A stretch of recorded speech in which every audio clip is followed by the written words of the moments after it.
Hey folks, it's Mangrel. Welcome back to the channel. I'm checking out the BetaFPV Meteor75 Pro 1S Tiny Whoop. This is the 2024 edition, which comes with the new Matrix 1S upgraded flight controller.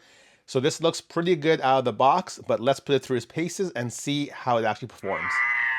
Doing a quick unboxing, we've got a whole bunch of parts all nicely individually wrapped as we expect from BetaFPV. First bag has a battery charger. Do note that you do require a USB adapter for this charger, and we also have a BetaFPV 550 milliamp 1S battery. The next bag, we've got a screwdriver. We have our USB daughter board for connecting this to our computer to make some modifications to the configuration. We've got extra screws and we've got some extra propellers. So very nicely outfitted here from BetaFPV. Next, we have some plastic pieces for the canopy, and we could use this to customize the look of the quad. This will add some extra weight, so I will not be doing this, but nice that we have the option. Next, we have a USB cable for the battery charger. Again, reminder, you will require your own USB adapter. We've got the QR code that takes us to the knowledge base and order support. Next, we have the quad itself and the second battery that this comes with. Taking a closer look at the quad itself, do bear in mind that the Meteor75 Pro is not really a 75mm quad at all.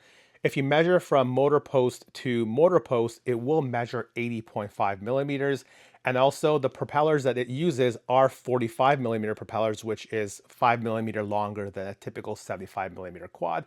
All that to say that this will be a little bit larger and will fly, I'm hoping, a bit better for freestyle than a typical 75mm. I do also notice that it uses motor connectors instead of a directly soldered motor cable. That will add in just a little bit of extra weight, perhaps half a gram, maybe 0.4 gram, but it will make replacement of motors way easier.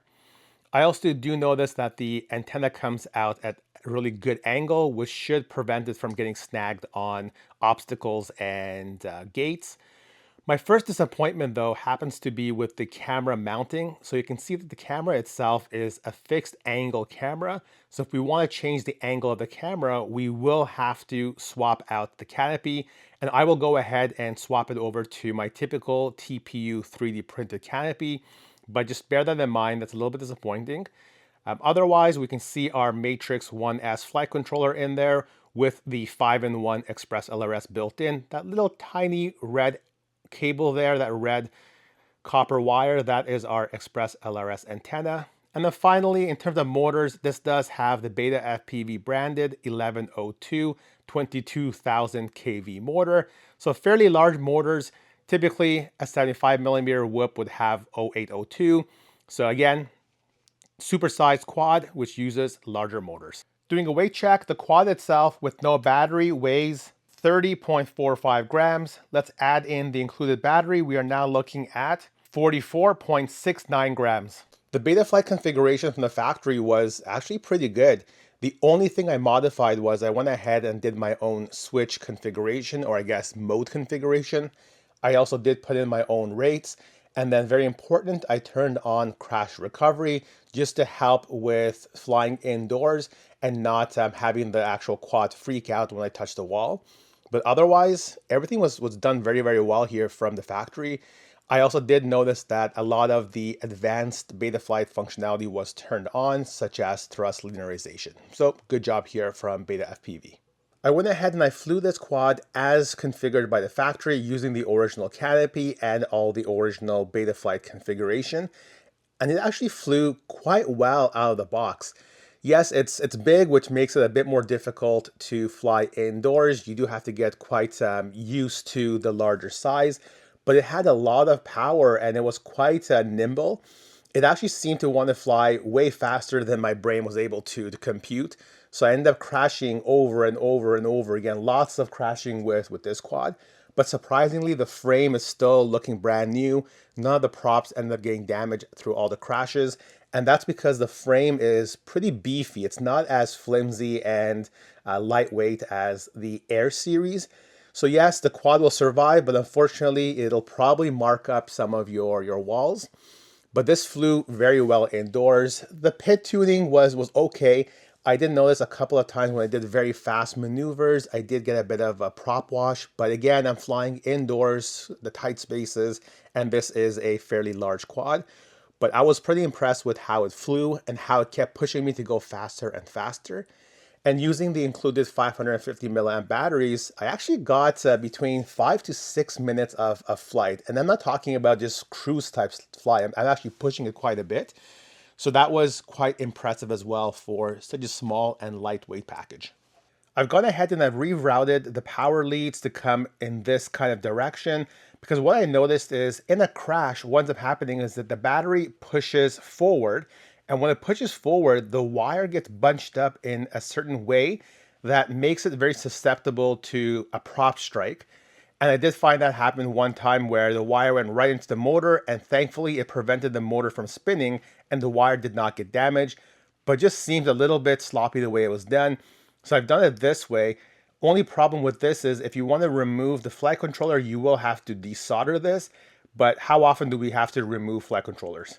I've gone ahead and I've changed that original canopy, the white canopy, with this 3D printed TPU canopy. This thing is pretty much indestructible. And this is the same canopy I use on my Air 65, on my Meteor 65, and then now on this Meteor 75 Pro. And what I like about this is it gives you a bunch of different screw holes here, so you can determine how much up tilt you want. And this just seems to work way better for my kind of flight.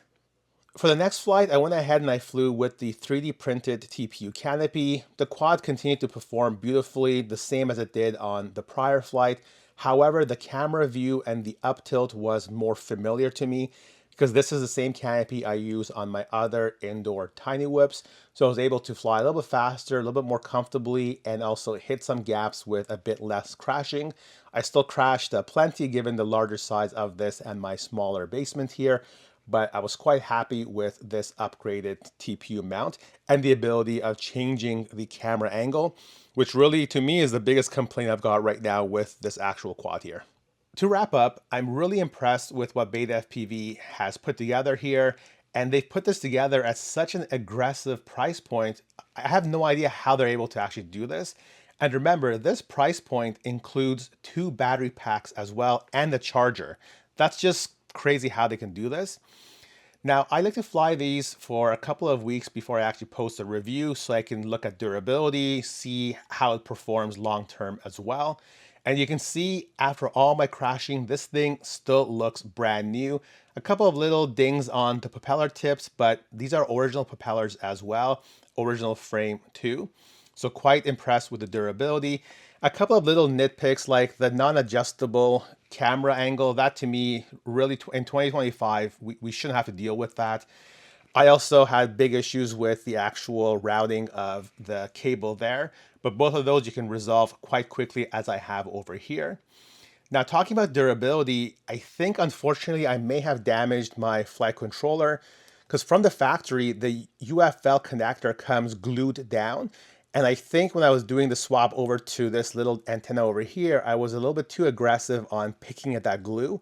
And I think I may have damaged one of the little tiny components around that connector. So what happens now is when I crash hard, I end up actually getting a lot of rolling images, a lot of static. It's almost like it jumps a channel when I crash. Now that's purely on me. I should have taken a bit more care when trying to remove that glue.